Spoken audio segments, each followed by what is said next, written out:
pudéssemos extrair todos os princípios e ensinos que essa palavra tem para ministrar em nossos corações.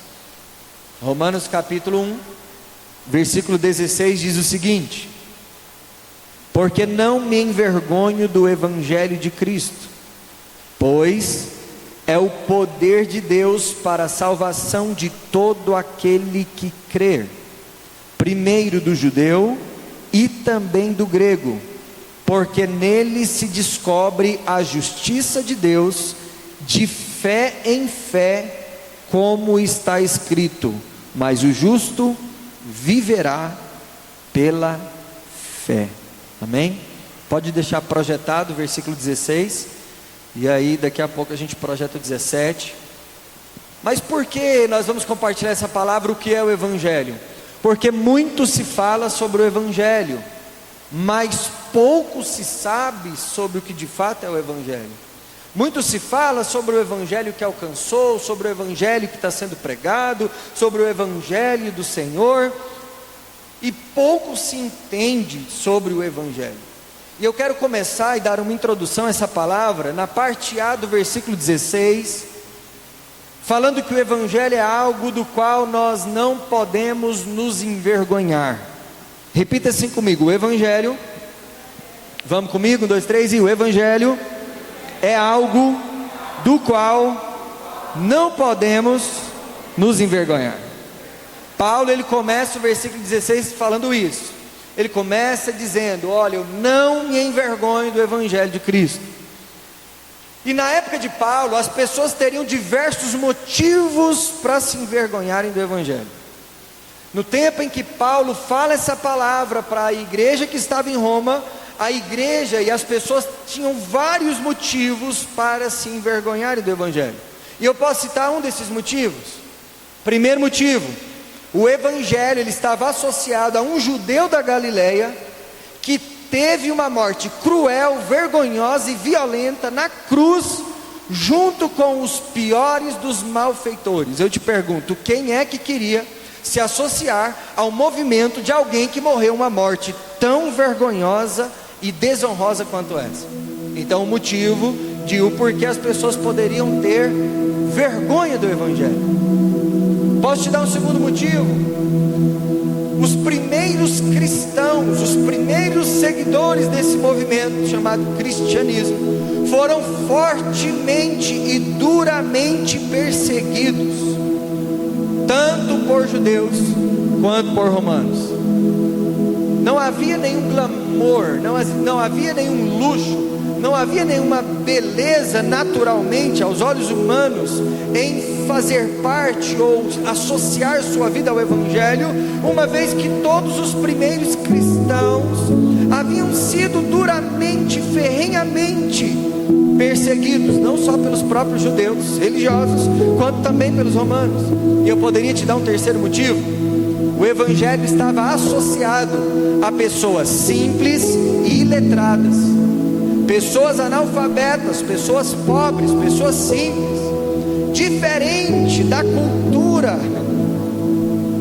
da filosofia grego-romana, que eram as pessoas que eram a alta elite da sociedade. Então agora a igreja que está em Roma, ela é convidada a associar-se a um movimento chamado evangelho, que por sua maior parte era formada por pessoas pobres, simples e analfabetas.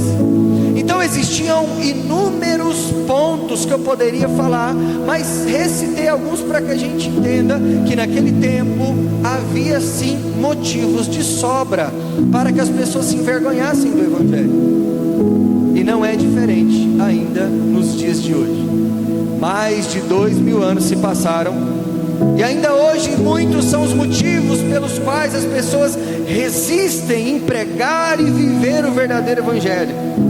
E por esse motivo criou-se então uma evolução ou uma revolução, não sei nem como a gente chama isso, um movimento que tentou customizar o evangelho, tentou adaptar o evangelho, tentou personar o evangelho para se adaptar dentro da sua realidade, a fim de que o evangelho não fosse algo totalmente vergonhoso. Quem está comigo aqui diz amém. O problema é que o Evangelho é algo que não pode ser customizado e nem personalizado. Ele é o que é, gostemos nós ou não, sendo atrativo aos meus olhos ou não, sendo motivo de glória ou de vergonha, ele é o que de fato é, e nem eu e nem você podemos mudar isso. Amém? Estão comigo? Então muitas coisas na vida podem ser personalizadas. Você vai chegar no restaurante e você vai pedir uma comida, e você vai pedir uma comida ao seu gosto. Se você gosta de algo de sal, você vai pedir de sal, de doce, mais apimentado, mais salgado, ou diversos modelos. Você tem variedade de coisa para você escolher. E existe algo de errado em você chegar no restaurante e pedir o que você gosta de comer? Não, não existe nada de errado quanto a isso. Você chega em uma loja para comprar uma roupa, e então existem vários modelos, estilos de roupas, e você vai usar exatamente a cor ou o modelo de roupa que se associa com aquilo que você entende que é importante ou inteligente, ou existe uma beleza nisso. Mas o Evangelho é algo que não pode ser customizado ou personalizado. E a verdade é que não é o Evangelho que precisa se adaptar para que a gente se sinta bem. É nós quem precisamos nos adaptar para que nos encaixemos naquilo que é o Evangelho. Então, Paulo, ele começa o versículo 16 falando exatamente isso. Eu não me envergonho do Evangelho. Logo então, nós precisamos entender, se nós vamos falar hoje sobre o que é o verdadeiro Evangelho, então talvez seja importante a gente entender o que não é o Evangelho. Quem está comigo aqui diz amém. Quem quer descobrir o que não é o Evangelho? Então eu poderia falar algumas coisas para você, e eu separei 4 pontos para poder falar para você sobre o que não é o Evangelho, e o que não dá para adaptar isso para ficar mais legalzinho para a gente. Então, o Evangelho ele não é um manual de autoajuda. O Evangelho não é um manual de autoajuda. Embora todo ser humano que é alcançado pelo Evangelho, ele recebe uma ajuda, mas essa não é uma autoajuda, ela é uma ajuda do alto. O mundo moderno é aprofundado nos problemas emocionais e com um alto índice de evolução da área da psicologia ou das doenças psicossomáticas, trouxe sobre nós uma realidade. Qual realidade? O mundo se tornou um mundo completamente emocional. Eu não estou aqui para desrespeitar as pessoas que têm os seus problemas emocionais, e eu sei que isso é consequência de uma vida meio maluca que a gente vive ultimamente, mas nos tornamos seres completamente emocionais, e dentro disso nós corremos um grande risco, porque a área da psicologia, ela vai nos ensinar a nos encontrar dentro de nós mesmos, e antigamente ela fazia a gente se encontrar dentro de nós mesmos e nos levava para a sociedade a fim de que nós pudéssemos nos encaixar na sociedade. Já não é Evangelho, mas pelo menos era uma coisa de uma área medicinal que está tudo bem. Hoje mudou. Hoje a área da psicologia vai fazer você ficar bem com você mesmo, e você ir para a sociedade para que a sociedade te aceite do jeito que você é, e pronto. De maneira alguma eu posso ser confrontado, porque eu não posso. Tem que ser tudo conforme a minha vontade, tem que ser tudo adaptado para que eu seja agradado. Logo então, eu preciso entender que o Evangelho não é um manual de autoajuda. O Evangelho não ajuda a melhorar uma área da minha vida. O Evangelho transforma todas as áreas da minha vida. O Evangelho não é um paliativo que resolve um problema sentimental. Ele fortalece e transforma a minha vida sentimental ao ponto de que eu posso enfrentar todas as coisas, e eu posso todas as coisas naquele que me fortalece. Porque eu não venho para a igreja por conta de um Evangelho que ele tão somente vai me fazer a ficar um pouquinho melhor com o caos existencial da minha vida. Não, o Evangelho me transforma de uma forma que eu estou no meio do caos, e ainda assim eu tenho paz, e ainda assim eu tenho vida, e ainda assim eu tenho felicidade. Alguém vai dizer, ele é louco, e eu vou dizer, não, eu fui transformado pelo Evangelho de Jesus. Amém? Uma segunda coisa que o Evangelho não é, ele não é um manual de usos e costumes. Embora exista isso dentro do Evangelho, dentro de um novo padrão de vida, o Evangelho não é um manual de usos e costumes, muito menos um manual de conduta e ética, aonde você vem e passa uma série de regras e as pessoas começam a obedecer uma série de regras. Eu falei sobre isso há um tempo atrás, mas muitas das vezes queremos usar o Evangelho como um paliativo, e a gente quer usar o Evangelho como algumas regras para pré-estabelecer e trazer um homem ou uma mulher moralmente aceito ou moralmente evoluído. Só que o Evangelho vem me dizer que não importa o que eu faço, eu nunca serei completamente moral, nunca serei completamente ético, nunca serei completamente bom, e eu não posso te julgar, mas você pode. Se você olhar para dentro de você, você vai entender que na sua humanidade, na sua carnalidade, tem um monte de coisa aí que não era para estar rica, tem um monte de pensamento que não deveria estar, tem um monte de sentimento que não deveria estar, e tem um monte de coisinhas escondidas, e a gente percebe que a gente pode tentar o quanto a gente quiser, e a gente nunca vai mudar o que a gente precisa mudar. O Evangelho não é um manual de usos e costumes ou de regras. O Evangelho, mais uma vez, ele nos transforma, e com essa transformação eu não preciso seguir regra, porque isso faz parte de quem eu sou a partir de agora. A minha nova natureza me conduz. Uma terceira coisa de que o Evangelho não é: o Evangelho não é uma narrativa fantasiosa. Muitos estão querendo, não, é porque nem tudo que o Evangelho diz é 100% literal, nem tudo é verdade. Deixa eu dizer uma coisa, querendo você ou não, a Bíblia, ela é a verdade única e absoluta existente em todo o universo. Qualquer coisa fora da Bíblia pode ser mentira, tudo dentro da Bíblia é exatamente a verdade. Logo então, a Bíblia nos conta a história do Evangelho. O Evangelho não é uma narrativa fantasiosa. Tudo que ouvimos acerca de Jesus e dos seus milagres, tudo é plena, perfeita e absoluta verdade.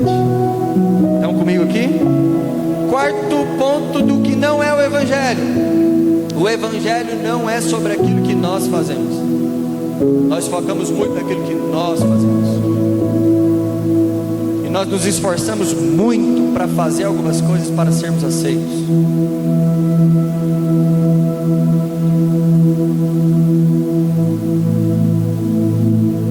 E queremos alcançar a salvação pelas nossas atitudes, pela nossa força ou pela nossa falsa moral. O Evangelho não é sobre aquilo que nós fazemos, ele é sobre aquilo que o Senhor fez por nós através do seu Filho Jesus, especialmente na cruz do Calvário, se entregando pelos nossos pecados. O que Paulo está dizendo para nós nessa introdução é: o Evangelho verdadeiro para mim é uma honra, eu não me envergonho desse Evangelho. Esse Evangelho para mim é honroso, é gracioso, porque o que o Evangelho fez por mim, nada e nem ninguém poderia fazer. A partir dessa introdução e do entendimento do que não é o Evangelho, então a gente começa a decorrer o texto para a gente entender o que de fato é o Evangelho. O que é o Evangelho? Então, de acordo com Romanos capítulo 1, versículos 16 e 17, de acordo com essa citação de Paulo, nós vamos descobrir pelo menos 5 verdades sobre o Evangelho. E isso aqui, e entender isso aqui, pode mudar a sua vida para sempre. Isso aqui sim pode mudar a sua vida para sempre. Primeira coisa que nós descobrimos a respeito dessa fala de Paulo, que está na parte B do versículo 16: o Evangelho é o poder salvador de Deus. O Evangelho é o poder salvador de Deus. Ele vai dizer: eu não me envergonho do Evangelho, porque ele é poder de Deus para salvar. Então o Evangelho é o poder salvador de Deus.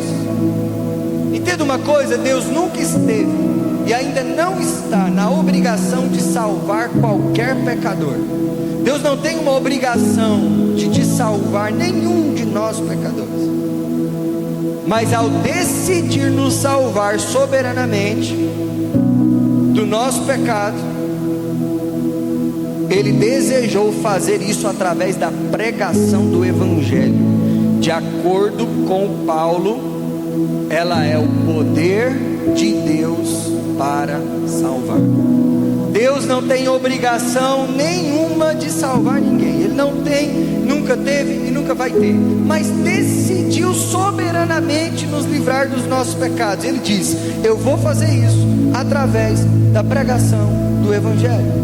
Vale então, quando a gente fala sobre salvação, que é um outro tema que a gente fala muito, mas às vezes entende pouco, vale então a gente fazer algumas perguntas sobre salvação.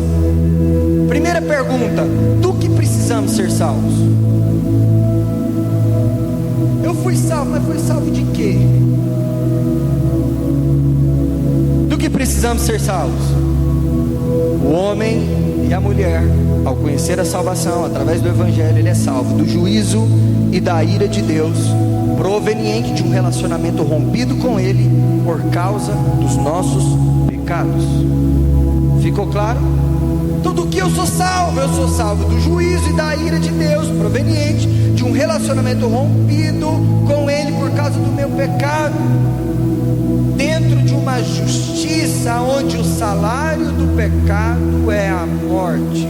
Olha só o que Isaías 59:2 vai dizer. O profeta Isaías diz: mas as vossas iniquidades fazem separação entre vós e o vosso Deus, e os vossos pecados encobrem o seu rosto de vós, para que não vos ouça. O pecado trouxe separação entre o homem e Deus.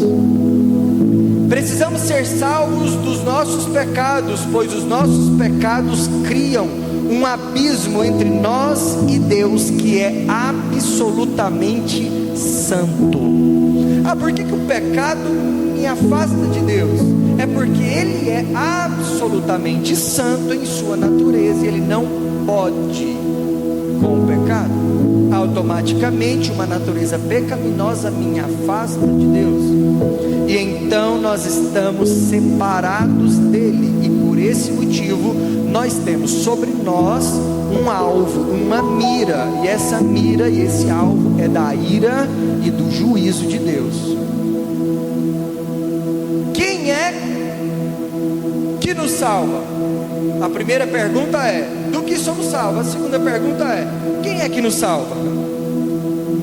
Deus é o autor da nossa salvação. Deus é o autor da nossa salvação. Por isso não existe, em hipótese alguma, o que chamamos, não sei nem se existe essa palavra, de autossalvação. Eu vou me autossalvar. Como que eu faço? O que eu faço aqui? De que jeitinho eu vou arrumar aqui? Eu preciso me salvar. Eu entendo que esse negócio é sério, parece que o mundo está ficando cada dia pior mesmo. Eu vou morrer com toda certeza, eu preciso ajeitar minha vida. Eu preciso ser salvo. Não existe autossalvação. Por quê? Porque o homem não tem capacidade de se salvar.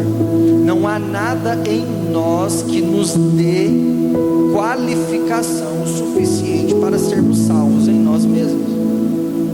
Não há nada que possamos fazer para que alcancemos a salvação. Ela não vem de dentro de nós. Ela vem de onde? Ela vem do alto, ela vem do Senhor. Eleva os meus olhos para os montes, para o alto, de onde virá o meu socorro? O meu socorro vem do Senhor, que fez os céus e a terra. É isso que o salmista vai dizer. Deus é o nosso Salvador e é o único que pode nos salvar, e decide fazer isso através da morte do seu Filho Jesus na cruz. Não são homens, não são instituições, é apenas Deus.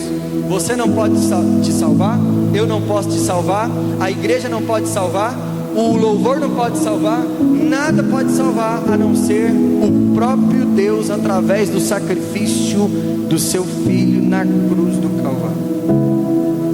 Ok, agora uma terceira pergunta: quando somos salvos?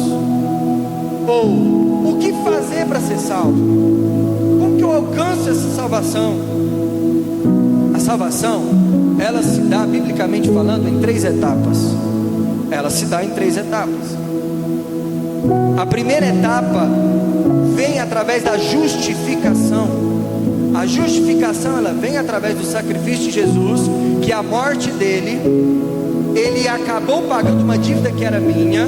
Então o sangue de Jesus derramado e o sacrifício dele na cruz trouxe sobre a minha vida, ou a vida de quem foi salvo, justificação, que é um ato passado. O que é a justificação como um ato passado? Fomos salvos da penalidade do pecado. Qual era a penalidade do pecado? O juízo e a morte. Então nós fomos salvos da penalidade do pecado, o juízo, a ira de Deus, a morte eterna. Nós fomos justificados através do sacrifício de Jesus. Mas ainda na justificação nós temos um processo presente. Qual é o processo presente? Aonde estamos sendo salvos do poder do pecado. O pecado ainda faz parte da vida em que nós vivemos. Nós ainda estamos em um mundo corrompido. Quando eu digo mundo, eu estou dizendo uma ideologia corrompida. E o pecado ainda faz parte da nossa natureza humana. Mas através da justificação nós também vivemos um processo que nos salva do poder do pecado. E a terceira etapa, glorificação, que é um ato futuro. Seremos totalmente, completamente salvos da presença do pecado. No novo céu e na nova terra não haverá mais pecado. Então eu fui justificado, e aí eu fui livre do juízo. Eu fui justificado e agora eu estou sendo livre do domínio do pecado. E agora, através da glorificação, quando Jesus voltar para buscar a igreja, quando Jesus voltar para estabelecer o seu reino vindouro, quando Jesus voltar para estabelecer o novo céu e a nova terra, nós seremos totalmente, completamente salvos da presença do pecado. O pecado de fato será extinguido e ele não existirá mais. Se o pecado é o que trouxe tudo de ruim para o mundo, quando o pecado sair, tudo que há de melhor que você possa imaginar vai estar sendo liberado sobre cada um de nós. É por isso que nós almejamos a vinda do Senhor Jesus. É por isso que nós cantamos. É por isso que a Bíblia vai dizer: o Espírito e a noiva dizem: vem. Então comigo diz amém. Então o Evangelho é o poder salvador do Senhor. O Evangelho é o poder salvador do Senhor. Mas vamos continuar. Ainda no versículo 16, parte C, ele vai dizer o quê? Eu não me envergonho do Evangelho, porque o Evangelho é o poder de Deus para salvar quem? Aquele que crer. Para salvar quem crer. Então a segunda coisa que eu aprendo aqui, a primeira é que o Evangelho é o poder de Deus para salvar. A segunda coisa que eu aprendo aqui é que o Evangelho é algo no qual devemos crer. Entenda isso que eu estou te falando, porque isso aqui é uma verdade muito profunda que nós precisamos conhecer. O Evangelho é algo no qual devemos crer. O Evangelho é o poder salvífico de Deus, porém ele salva pessoas sobre uma única condição. Sobre uma única condição. Qual é a condição? A fé. O Evangelho é o poder salvífico de Deus, porém ele salva pessoas sobre uma única condição. Qual condição? A fé. E como isso acontece? Eu ouço o Evangelho, e se pela graça do Senhor eu crer no Evangelho, eu estou salvo da ira e do juízo de Deus. Paulo vai dizer que é algo escandalosamente glorioso. 1 Coríntios capítulo 1 versículo 12. Olha o que Paulo diz: agradou a Deus salvar aqueles que creem por meio da loucura da pregação. Da loucura da pregação. Mas pastor Léo, então quer dizer que é ouvir e crer, e eu estou salvo? Sim. Mas isso parece uma loucura. É exatamente o que Paulo fala. Agradou Deus salvar aqueles que creem por meio da loucura da pregação. Aí você vai falar assim: bom demais, mãe. Eu ouvi a palavra, acreditei nela, está tudo resolvido? Está lindo. Só que aí nós precisamos entender que a salvação, ela trabalha em dois aspectos. E é claro que a fé é apenas um dos aspectos da salvação, com o novo nascimento. O outro aspecto chama-se arrependimento. Então repita comigo: fé. Tá tão difícil assim, gente? Repita comigo assim: fé e arrependimento. Olha o que o Senhor Jesus, em uma palavra, em uma pregação, ele diz em Marcos capítulo 1, versículo 15: e dizendo: o tempo está cumprido, o reino de Deus está próximo, arrependei-vos e crede no Evangelho. Ele está falando de arrependimento e ele está falando de fé. Uma fé que não é acompanhada de um verdadeiro arrependimento não é uma fé verdadeira. Porque alguém vai dizer: eu sentei no banco da igreja, ouvi a palavra e eu acreditei, é tudo lindo. E a pergunta que eu te faço: aonde foi que o arrependimento entrou? Porque a fé que não é acompanhada com um verdadeiro arrependimento não é uma fé verdadeira. Uma vez que um arrependimento que não é acompanhado de uma fé verdadeira, também não é um verdadeiro arrependimento.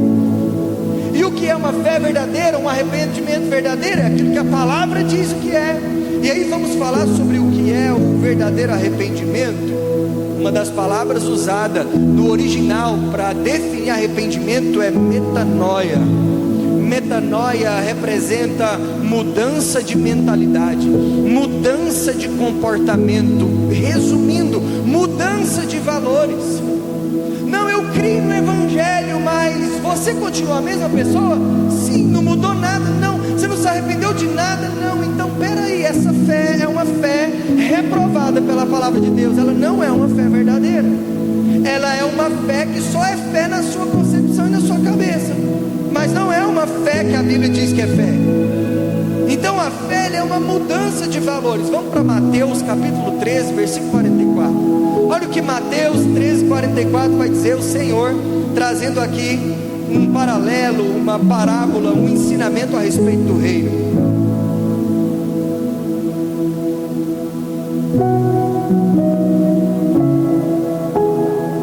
É uma parábola de um versículo só, e a parábola diz: também o reino dos céus é semelhante a um tesouro escondido num campo. Semelhante ao quê? Um tesouro. Onde o tesouro está? Escondido num campo, que um homem achou. Quando ele achou, ele esconde de novo. E aí o que acontece? Ele vai, ele vende tudo que ele tem e compra aquele campo. Eu estava no campo, eu achei um tesouro, eu volto e vendo tudo que eu tenho para comprar aquele campo. Por quê que ele faz isso? Porque aquele tesouro tem mais valor do que tudo que ele tinha, ok? Vocês conseguem entender isso comigo? Porque se tudo que ele tinha valesse menos do que o tesouro, não faz sentido ele vender tudo que tem para comprar o campo. Vocês estão comigo? Dá para raciocinar? Dá para fazer essa conta? Se eu vendo tudo que eu tenho para comprar o campo, é porque o tesouro que tem no campo é muito mais valioso do que tudo que eu tinha. Porque ele entende que tudo que ele tem é nada em vista de tudo que ele viu no campo. E assim é o Evangelho, e assim é o reino de Deus. É quando a gente olha para o Evangelho e diz: tudo que eu tenho é nada em vista de tudo que está sendo oferecido pelo Senhor. Porque aquilo que eu tenho é nada, é trapo de imundícia. Mas aquilo que ele tem é tudo que eu preciso. Ele tem tudo que a minha alma anseia. E de repente, então ele vende tudo. Ele não se apega, ele tipo assim, gente, quem quer leva, promoção, leva tudo. Portanto, eu vou desfrutar do tesouro que está naquele campo. Sabe que legal? Aqui nós estamos falando de valores. Ele abriu mão dos valores antigos e ele adotou um novo tipo de valor. O tesouro está falando de algo de valor. Nós estamos falando de valores, amém? E o que ele vendeu, o que ele deixou, nós estamos falando de quê? De valores também. Então ele abriu mão de um determinado valor para assumir novos. É isso que o Evangelho faz, é isso que o reino faz. Porque se eu disse que encontrei o reino, mas continuo com os mesmos valores de outrora, A pergunta é: será que eu realmente encontrei? Obrigado. Será que realmente eu encontrei? Se não houve mudança de valores, é porque não houve arrependimento verdadeiro. Se não houve arrependimento verdadeiro, é porque não houve fé verdadeira, cujo sem a qual não há salvação. Deu para entender? E aí a gente começa a entender, conforme Tiago capítulo 2 versículo 17, ele diz: assim também a fé, se não tiver obras, é morta para si mesmo. Ele vai dizer, fala da sua fé sem suas obras, e eu vou te mostrar a minha fé com as minhas obras. Ele está dizendo, você vai perceber que eu fui salvo através da minha mudança, da minha conduta, dos meus valores e da pessoa que eu passei a ser depois que Jesus me transformou e me fez uma nova pessoa. O que o Tiago está falando é que a fé sem obras, sem a mudança, sem a transformação, sem a mudança de valores, é uma fé morta, ilegítima, ineficaz, que não salva. Ela pode até servir para o contexto terreno, mas ela não muda em nada a sua condição espiritual e a sua vida na eternidade. A fé e o arrependimento devem andar de mãos dadas em todos os aspectos da vida cristã. Pastor Léo, eu creio no Evangelho e creio no Evangelho para salvação. A pergunta é: você foi salvo de quê? Quais os valores foram mudados? O que o Evangelho produziu de transformação? Aquele que roubava não rouba mais, aquele que mentia não mente mais, aquele que a gente muda de vida, gente. O Evangelho muda a nossa vida. Não faz sentido um Evangelho que tem poder de me salvar e me levar para o céu, mas não tem poder de transformar quem eu sou. Que Evangelho é esse? O Evangelho só é eficaz para me salvar, mas não é eficaz para me transformar. É incoerente e é antibíblico. O Evangelho que me salva é o mesmo Evangelho que transforma a minha vida. Quem está comigo diz amém. E aí a gente vai falar: não, mas eu já era um cara legal, eu nem precisava ser salvo, assim, foi quase que um tom de graça assim que eu fiz com o Senhor para Ele me alcançar. Eu estava bem, eu não mato ninguém, eu não roubo, eu não fumo, eu não bebo, eu sou um cara legal. Eu vou ser salvo de quê? Nós precisamos ser salvos de nós mesmos, porque nós somos pessoas na nossa origem, raiz. Mas, e se você olhar um pouco mais e vasculhar algumas coisas no seu coração, você vai perceber inúmeras coisas que precisam ser salvas e transformadas, e só o Evangelho pode nos fazer uma nova pessoa e transformar tudo que somos e tudo que temos. E eu fui alcançado por esse Evangelho em algum momento da minha vida. Eu era muito ruim, gente. Eu era muito ruim. Não estou dizendo que eu sou bom, mas eu era muito pior do que eu sou hoje. Está ali minha mãe, né, para falar isso, já é verdade. Isso era ruim. Então, tá ali o Jonas também, né, ele acompanhou um pedaço da minha vida também. Eu era gente ruim, não era para eu estar aqui. Mas um dia o Evangelho me alcançou, eu criei no Evangelho, eu vi a minha vida ser transformada, o meu coração ser mudado, os meus lábios, o que eu digo, o que eu falo, o que eu faço, mudou as coisas de lugar. E eu falei: uau, como é bom ser alcançado pelo Evangelho, como é bom apropriar das promessas que a palavra tem para mim, como é bom viver num mundo de caos, sabendo que foi abraçado, transformado pela graça e o Evangelho do Senhor Jesus. Não tem nada mais gratificante da minha vida, e essa foi minha maior conquista, ser alcançado pelo Evangelho do Senhor Jesus. Mas quando fui, a primeira coisa que eu tive foi a consciência dos meus pecados, foi a consciência dos meus erros, foi sentir vergonha do que eu fazia. Eu comecei a sentir vergonha das minhas práticas, coisas que para mim era normal. Eu era da igreja, filho de crente, tá tudo bem, mas é só um pecadinho. Quando o Evangelho me alcançou, eu senti vergonha de mim, vergonha das minhas práticas, vergonha do que fiz com a minha mãe, vergonha do que fiz com meus amigos, vergonha do que estava fazendo com as pessoas, vergonha que eu fazia comigo mesmo. E ali eu comecei a ter uma consciência diferente. Romanos capítulo 12, versículo 2: não vos conformeis conformeis com esse mundo, com esse século, ou com esse modelo de vida, mas transformai-vos pela renovação da vossa mente. É disso que ele está falando, é a metanoia, o arrependimento, é a consciência do erro, para que viva uma nova vida no Senhor. Quem está comigo aqui diz amém.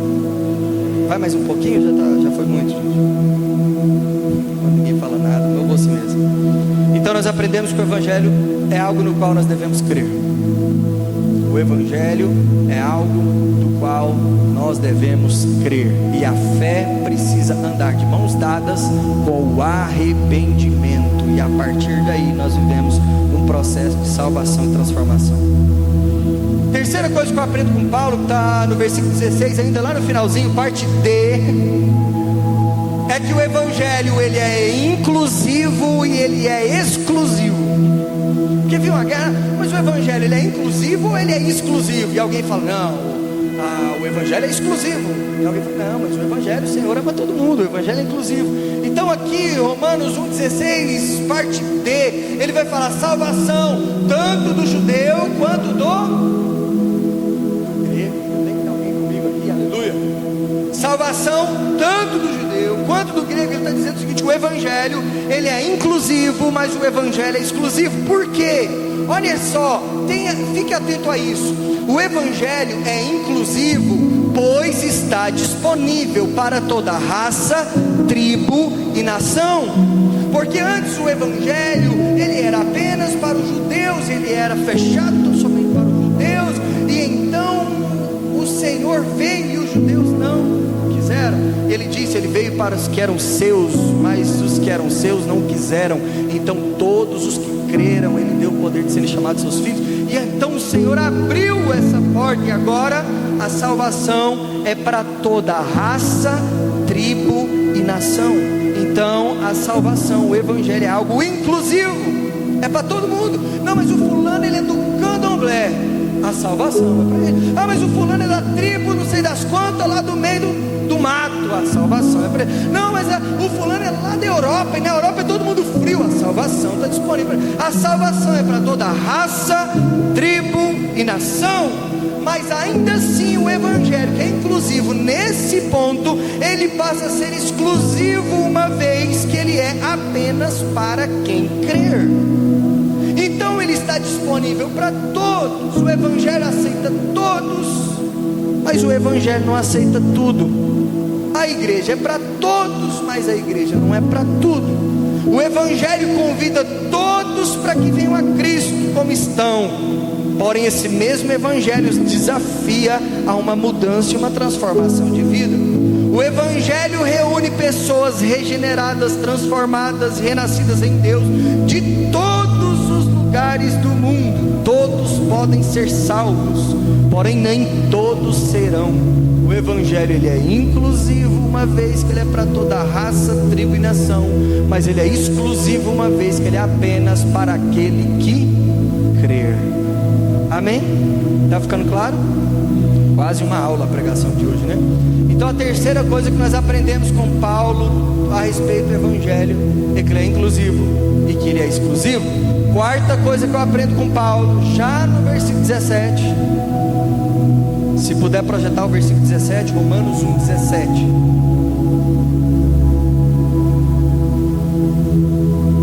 O Evangelho é a fonte que revela a justiça de Deus. O Evangelho é a fonte que revela a justiça de Deus. Então, através desse texto, do 17, de Romanos, capítulo 1, Paulo vai falar a respeito do quê? Da justiça. Ele fala assim, ó, e ela é a justiça de Deus. Aqui nós podemos entender a justiça de Deus. Porque muitos entendem a justiça como? Não, justiça é o ato pelo qual cada um recebe exatamente o que merece. Não é isso que é justiça para nós? Tipo assim, o que errou tem que se lascar, o bonzinho tem que ser paparicado. A nossa justiça humana é assim, cada um merece exatamente, cada um recebe exatamente o que merece. O problema é que se nós aplicássemos esse conceito de justiça a Deus, e ele usasse esse conceito de justiça a nós, estaríamos todos condenados eternamente. Na justiça de Deus, ele assume o que era nosso merecimento, para nos dar aquilo que não merecíamos através da fé. Olha o que é a justiça de Deus, meus irmãos. Na nossa justiça errou, morre, não é assim que a gente fala? Castração química, pena de morte, e assim mesmo, bandido bom é bandido morto. Eu não estou dizendo que é certo ou que é errado, e quem tem que falar disso no nosso coração é o Senhor, através do Evangelho. Mas para nós a justiça é isso. Agora o que o Senhor faz? A justiça do Senhor na justiça de Deus, Ele assume o que era o nosso merecimento. Nossa, mas esse Deus é muito mau, Ele colocou sobre mim uma ira. Peraí, quem colocou sobre nós a ira foi nós mesmos, e agora Ele vai se colocar no nosso lugar, para receber a ira que era para ser sobre nós. Ele se coloca nesse lugar, Ele tira o alvo que estava sobre nós e coloca sobre Ele mesmo, e diz: eu vou receber sobre mim tudo o que estava sobre você. Se você crer em mim, a minha justiça será derramada sobre a sua vida. E na justiça de Deus, Ele assume tudo que era seu, tudo que era do seu merecimento, para te dar aquilo que você não merecia, através da fé. Que justiça maravilhosa. É por isso que nós nos reunimos no domingo, às 4 horas da tarde, para um culto de adoração, e dizer: Senhor, não tenho o que fazer, eu preciso te adorar. O Senhor é magnífico, maravilhoso, poderoso, real e eterno. E quem entendeu o Evangelho não consegue ter uma vida sem essa adoração, porque é tão grande que não cabe em nós, e a gente joga isso para fora. Olha só, graça e misericórdia. A justiça de Deus é carregada de graça e de misericórdia. O que é graça? É quando eu recebo o que eu não merecia. O que nós merecíamos? O inferno. E qual é a oportunidade que temos? De ir para o céu. E o que é misericórdia? Quando eu deixo de receber o que eu merecia. O que eu merecia? O inferno. Então Ele me tira do inferno, mas eu não merecia o céu, e Ele me coloca lá através do sacrifício do seu Filho. A fé nos faz viver isso. Olha o que 2 Coríntios capítulo 5, versículo 21 diz. 2 Coríntios capítulo 5, versículo 21. Aquele que não conheceu o pecado, o fez pecado por nós, para que nele fôssemos feitos justiça de Deus. Uau.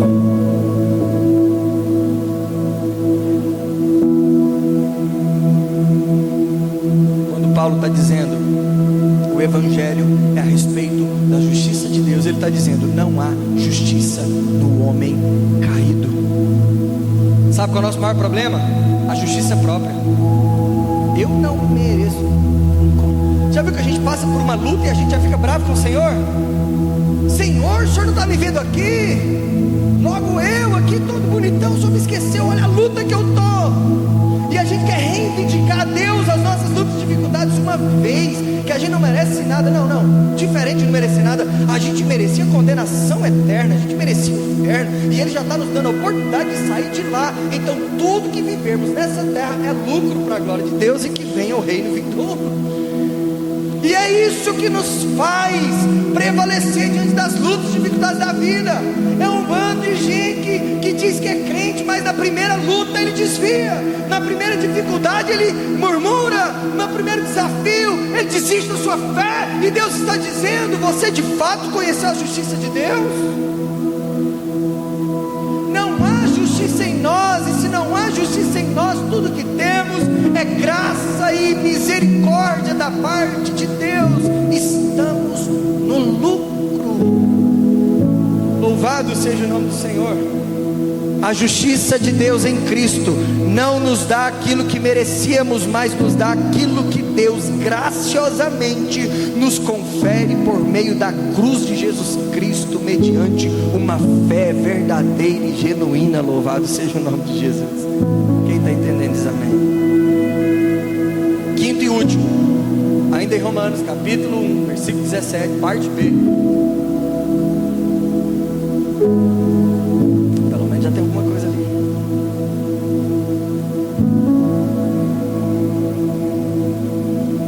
Ele ele vai dizer: essa é a justiça de Deus, de fé em fé, porque o justo viverá pela fé. Talvez uma das passagens mais lindas da Bíblia, e que poucas pessoas conseguem entender e interpretar o que é isso. O justo viverá pela fé. Repita comigo: o justo viverá pela fé. É uma justiça que do princípio ao fim é pela fé. Em momento algum ela é por merecimento, em momento algum ela é por aptidão, por competência. É uma justiça que do princípio ao fim é pela fé.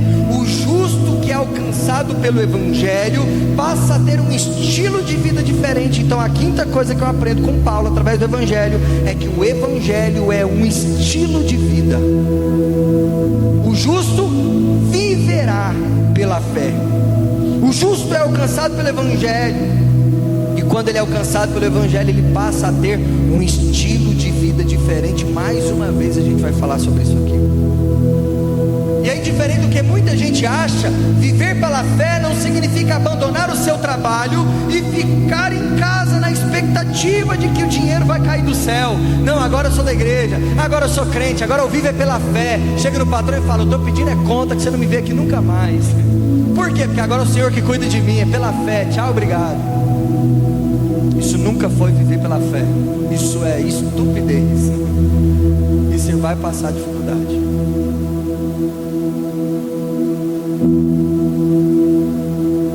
Mas viver pela fé é trabalhar com novidade de vida, levando o reino de Deus por onde quer que você vá.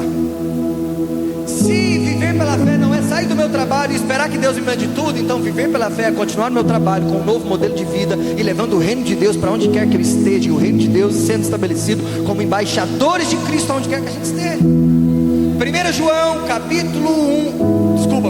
capítulo 2, versículo 6, olha o que a palavra diz. 1 João capítulo 2, versículo 6: aquele que diz que está nele que é em Cristo, também deve andar como ele andou.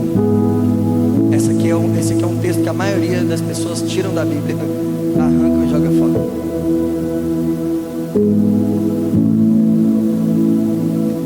Esse texto não está obrigando ninguém a ser parecido com Jesus, não. Fica tranquilo. Mas o que a palavra está dizendo é que existe uma testificação de quem de fato está nele. O problema é quem diz que está nele e não está. Então nós não somos obrigados a ser parecidos com Jesus, mas existe uma evidência na vida daquele que caminha com Jesus. Está dizendo: aquele que diz que está nele também deve andar como ele andou, porque senão é incoerência. Eu digo que estou nele e ando diferente dele, e ando na minha vida antiga, não tenho novidade de vida, não tive troca de valores, então não faz sentido nenhum. Aquele que diz que está nele também deve andar como ele andou. E se você se diz cristão, você precisa viver como Cristo viveu. E a gente percebe que é muito mais do que não roubar, não matar, não, sei lá, essas coisas que a gente coloca como pecadões. É necessário andar como Cristo andou. Pastor Léo, mas andar como Cristo andou, viver como Cristo viveu, fazer como Ele fez, isso é muito difícil. Não é quem disse. Isso é impossível, porque se fosse difícil a gente ainda conseguiria, mas é impossível, não dá para... Pastor Léo, então agora você ficou doido. Você diz que quem está nele anda como ele, você está falando que é impossível? Só existe uma forma. É impossível para nós como homens, mas quando nascemos de novo, nós recebemos um Espírito que nos capacita a ser quem queremos e não conseguimos. Então o fato de estar nele me capacita a ser igual a ele. Pastor Léo, mas eu estou na igreja, eu estou tentando, eu estou me esforçando. Então para de tentar e se esforçar, e busque nascer de novo em quem ele é, que você vai ver o quanto isso vai ficar mais fácil. Não, estou querendo perdoar, mas não consigo perdoar. Não consegue mesmo, não é difícil perdoar, é impossível. Agora, quer perdoar? Quero. Seja cheio de Deus através do Evangelho de Jesus, que transforma a sua vida, que põe em você um Espírito que te capacita a perdoar. porque você entende o quanto você foi perdoado e o quanto o amor dele é grande na sua vida. Você fala, o perdão já está dado para todo mundo, os que me feriu lá atrás, os que estão me ferindo agora, e os que vão me ferir amanhã também já estão perdoados, está tudo perdoado, porque não é mais sobre a minha força, é sobre o poder capacitador do Espírito Santo, que habita sobre a pessoa que nasceu de novo e foi regenerada através do Evangelho. Quem está comigo diz amém. Isso não é difícil, isso é impossível, por isso só pode acontecer através da salvação, em detrimento a uma fé genuína. Portanto, a fé e o arrependimento não podem ser uma ação isolada na vida de alguém em um determinado momento da vida. A fé não é um momento da vida da gente, o arrependimento não é um momento da vida da gente. Quando nós somos alcançados pelo Evangelho, a fé e o arrependimento se tornam parte das nossas vidas, de um processo, de uma caminhada de amadurecimento, de vivência, de aperfeiçoamento, até que ele venha de fé em fé. O justo viverá pela fé. É um estilo de vida, é contínuo. Já me visto mais, pastor, conta comigo, estamos juntos, vamos tirar as almas da boca do diabo. No outro dia, pastor, estou saindo da igreja, quer desviar. Eu falo, oh meu Deus, como assim? Do dia para o outro, o que aconteceu? Ele não nasceu de novo, não vive novidade de vida, é empolgação, e empolgação passa na primeira luta que vem. Mas quem nasceu de novo, quem foi alcançado pelo Evangelho, ele recebe capacitação dos céus para continuar dia após dia, luta após luta, dificuldade após dificuldade. Ele pode até cair, mas ele não fica caído.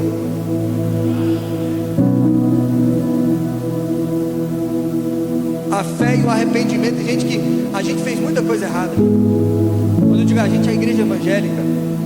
Quem quer aceitar Jesus? Aí o cara fala, gostei de ser parado, vou aceitar Jesus. Ele levanta a mão, aí ele vem aqui na frente, ele chora, ele ora, e ele acha que era só aquilo, e ele acha que resolveu todos os problemas da vida dele. Quando ele volta para casa, que ele chega em casa, ele não tem novidade de vida, e o diabo vem mais forte ainda, porque fala assim, pode ser que ainda vai descobrir esse negócio, deixa eu acabar de matar ele aqui. E aí o que vai acontecer? Ele está achando que foi salvo, mas não foi, porque foi uma ação única e isolada de fé. Foi só uma coisa assim, eu gostei desse negócio. Ou tipo assim, não, hoje depois dessa palavra eu me senti assim, eu estou precisando melhorar a minha vida mesmo. Mas depois aquilo acaba, desaparece, eu volto para os meus pecados de estimação, para a minha vida, nada mudou. E se nada mudou, é porque o Senhor não me mudou. Então eu preciso ser convencido pela mensagem do Evangelho, que pela fé transforma a minha vida e me salva por toda a eternidade. Fé e arrependimento fazem parte da caminhada e da vida de pessoas regeneradas. É um estilo de vida, é viver pela fé, levantar pela fé, cair e levantar pela fé, acordar pela fé, é viver, é tudo pela fé. E a fé gerando arrependimento, o arrependimento gerando mais fé, e aquilo me aproximando de uma pessoa melhor, mais parecida com Cristo, até que Ele venha e torne tudo perfeito, como sempre foi, desde o início da criação de todas as coisas. Esse deve ser um sentimento real e permanente na vida de um homem, permitido assim, dia após dia, ele crer e se arrepender e crer e se arrepender e crer. A salvação é um ato presente, é um ato contínuo e é um ato que está por vir. Depois que Paulo ele fala esses dois versículos, ele está trazendo para nós uma ideia do que é o Evangelho. Conclusão: o Evangelho, irmãos, é algo do qual não devemos nos envergonhar. O Evangelho é algo do qual nós devemos nos orgulhar.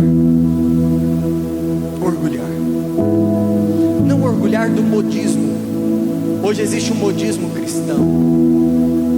Quando eu era criança, eu me lembro que todo mundo era católico, porque ser católico era bonito e era uma forma de dizer que você não era ateu. Hoje estão fazendo isso com o evangelho. O que você é? Ah, sou crente, sou da igreja, sou evangélico. Eu posto uma foto com um pão e um suco na mão, dizendo que eu sou cristão. E virou um modismo, então não é sobre isso que eu estou dizendo. Me orgulhar do evangelho é viver uma vida, um estilo de vida em Deus. E que independente do que as pessoas pensam ou deixam de pensar, e que independente da aprovação, eu já fui aceito pelo Senhor. Eu já fui aprovado por Ele através do sacrifício que foi feito na cruz do Calvário. Então para mim isso basta. E eu me orgulho do evangelho. Sabe, eu queria que você saísse daqui hoje, em primeiro lugar, entendendo o que é o evangelho. Em segundo lugar, se você foi alcançado por Ele, que você saísse daqui se orgulhando do evangelho do Senhor. Eu não me envergonho do evangelho. Ah, Paulo é uma pessoa incrível. Paulo, ele matou pessoas. Paulo, ele fez muita coisa errada em nome de uma falsa espiritualidade. Paulo, ele fez coisas horríveis, mas um dia ele foi alcançado por esse evangelho. Um dia Paulo foi transformado de uma maneira gloriosa. Um dia Paulo estava indo no caminho e de fato, literalmente, ele converteu. Ele mudou o rumo da vida dele. Alguém que estava indo com um mandato de prisão, com um mandato de fazer o que quisesse com os seguidores de Cristo, agora ele diz: eu vou falar desse amor que me alcançou, desse evangelho que me alcançou. Paulo tem uma mudança radical na vida dele, e ele diz: não me envergonho do evangelho. Eu estou falando de um cara que era poliglota, formado aos pés de Gamaliel, que era um dos líderes do concílio de Jerusalém. Ele era um cara incrível, e agora está todo mundo dizendo: esse cara é um maluco, ele está... E ele diz: eu não me envergonho do evangelho. Ah, mas nós vamos apedrejá-lo. Eu não me envergonho do evangelho. Ah, você vai ser perseguido. Eu não me envergonho do evangelho. Mas vão rir de você. Eu não me envergonho do evangelho. Vai prejudicar os seus relacionamentos. Não me envergonho do evangelho, porque ele é poder de Deus que salvou minha vida e vai salvar a vida de muita gente através de mim. Eu não me envergonho do evangelho. Eu me orgulho do evangelho. Muitos têm entendido o evangelho de uma forma equivocada, porém o real entendimento sobre o evangelho continua transformando as vidas. Que esse evangelho alcance todas as áreas da minha vida, da sua vida. Que esse evangelho alcance nossa nação. Que esse evangelho alcance o mundo. Jesus morreu numa cruz para nos salvar. Fica de pé, por gentileza.